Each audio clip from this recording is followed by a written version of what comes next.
The Wild West is a period in American history that is shrouded in mystery and mythology. It was a time of lawlessness and chaos, where cowboys, outlaws and gunslingers roamed the dusty streets of small towns and settlements, looking for adventure, riches, and a chance to make a name for themselves. The American West was a vast and untamed land, where the only law was the law of the gun, and justice was often delivered at the end of a gun barrel. In this violent and lawless land, there were many famous outlaws who gained notoriety for their daring and dangerous exploits. But none have captured the imagination of the public quite like Billy the Kid. Born Henry McCarty, this infamous outlaw has become a symbol of the American West, his life and exploits immortalized in countless books, movies and TV shows. But who was Billy the Kid really? Was he the cold-blooded killer and ruthless outlaw that he is often portrayed as? Or was he a victim of circumstance, caught up in the violence and chaos of the Wild West? The truth about Billy the Kid is a complex and fascinating story, full of twists and turns and shrouded in myth and legend. Henry McCarty was born in New York City in 1859, but his family moved to the Midwest when he was still a young boy. His father died when he was just a child, and his mother struggled to make ends meet. As a result of his upbringing, Billy the Kid had to grow up quickly and fend for himself. He was a small, wiry boy, and he often found himself getting into trouble. When he was just 12 years old, he was arrested for stealing food and was sent to a juvenile detention center. It was there that he first learned to handle a gun and became enamored with the Wild West. Billy's lack of a stable home and supportive family environment contributed to his troubled youth. Without the support of a father figure, Billy quickly turned to a life of crime. In 1873, when Billy was 14, his mother moved the family to Silver City, New Mexico. It was there that Billy began his life as an outlaw. He started out small, stealing food and supplies to survive, but he quickly graduated to stealing horses and cattle. He became a member of a gang of rustlers and thieves, and he soon gained a reputation as a dangerous criminal. Catherine McCarty, also known as Catherine Antrim, was Billy's mother. She was a strong, independent woman who raised her son on her own after her husband's death. Catherine was known to be a hard worker, taking on odd jobs to support her family. She was also known to be quite beautiful, with long dark hair and striking blue eyes. Unfortunately, tragedy struck again when Billy was just 14 years old. Billy's mother, Catherine, contracted tuberculosis. Catherine's life was cut short, and she died at the age of 46 on September 16, 1874. Although Catherine's life was brief, she played an important role in shaping the life of one of the most infamous outlaws in American history. Her determination, hard work and love for her son are a testament to the strength and resilience of women during the Wild West era. Billy's early experiences with poverty and loss instilled in him a sense of self-reliance and a fierce determination to survive. These qualities would serve him well as he embarked on a life of crime and adventure. By the time he was a young man, he had become a notorious outlaw, known for his quick draw and daring escapades. After his first release from jail, Billy continued to get into trouble, and he soon found himself in jail again. In 1875, he was arrested for the first time as an adult, after he was caught stealing a Chinese laundry owner's bundle of laundry. He was sentenced to 5 days in jail, but he managed to escape after just 2 days. Billy's next run-in with the law was more serious. In 1877, he was arrested for stealing horses. Billy was found guilty and was sentenced to hang, but he managed to escape from jail before his execution.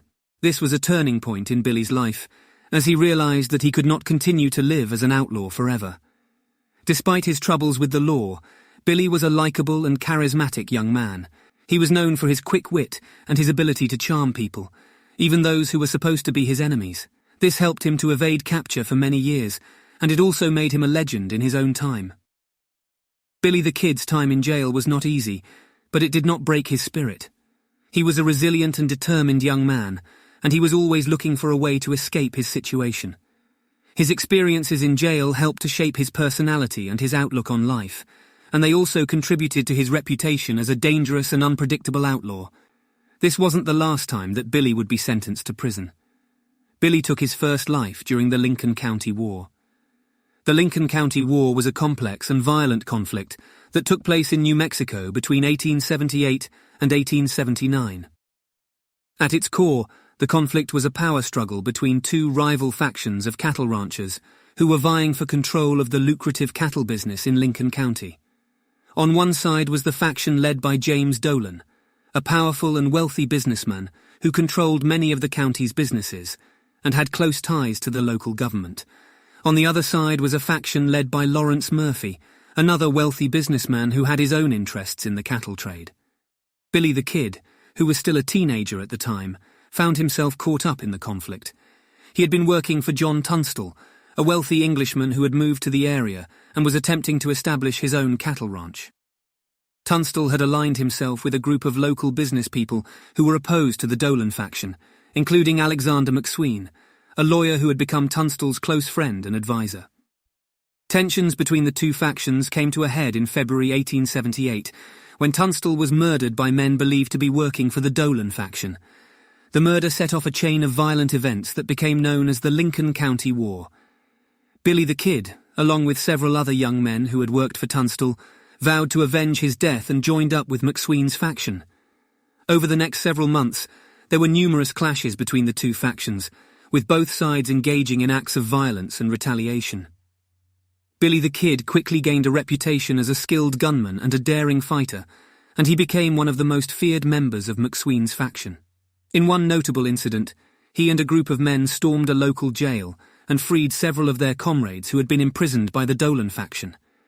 Billy the Kid's first confirmed kill marked a turning point in the Lincoln County War, which had been simmering for months. The conflict had escalated to a point where both factions were openly fighting each other, and the streets of Lincoln County were often the scene of gun battles. Sheriff William Brady was a member of the Murphy-Dolan faction, which had the support of the local government and law enforcement.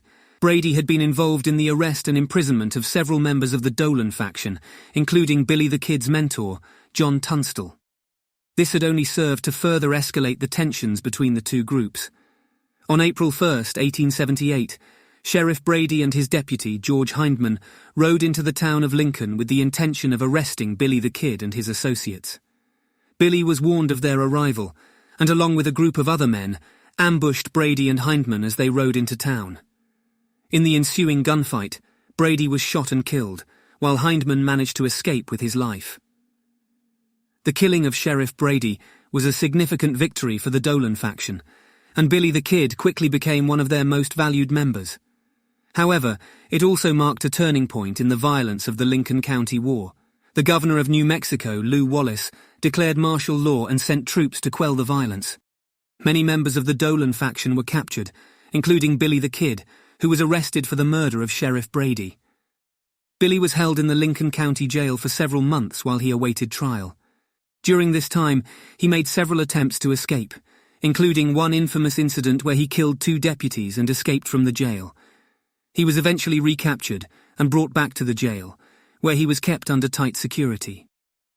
Despite the efforts of his supporters to secure his release, Billy was eventually found guilty of the murder of Sheriff Brady and sentenced to hang. He was transferred to a prison in Santa Fe, where he awaited his execution. However, Billy's luck would soon change. In a daring escape, he managed to kill 2 guards and flee from the prison. This would mark the beginning of Billy the Kid's life as a fugitive, as he eluded law enforcement for several more months. While Billy the Kid's involvement in the Lincoln County War can be attributed to his allegiance with the Dolan faction, some historians argue that his motivations ran deeper than just loyalty. In fact, many believe that a desire for revenge was a major driving force behind his actions. Before the war, Billy the Kid had been involved in several altercations with members of the Murphy faction. He had been arrested and jailed on several occasions, and had even been whipped by members of the rival gang. It's possible that these experiences fueled his desire for revenge and led him to join the Dolan faction in their fight against their rivals.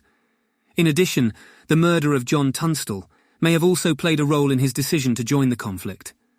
Tunstall had been killed by members of the Murphy faction, and Billy may have seen his involvement in the war as a way to avenge his friend's death.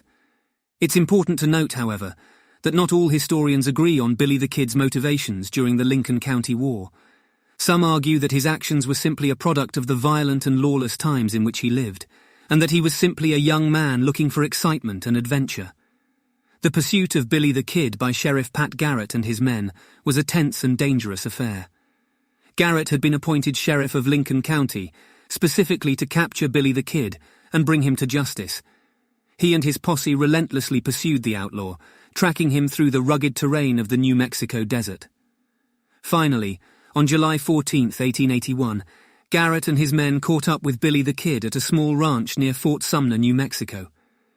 Billy had been hiding out there with a few of his friends, including Tom O'Folliard and Charlie Beaudre.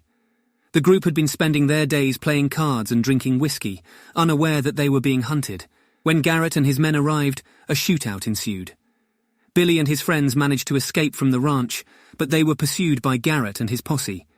They were eventually cornered in a nearby adobe house. Billy's friends surrendered, but he refused to give up without a fight. As Garrett later recounted, Billy the Kid put his hand on his pistol, and I saw it move and I fired.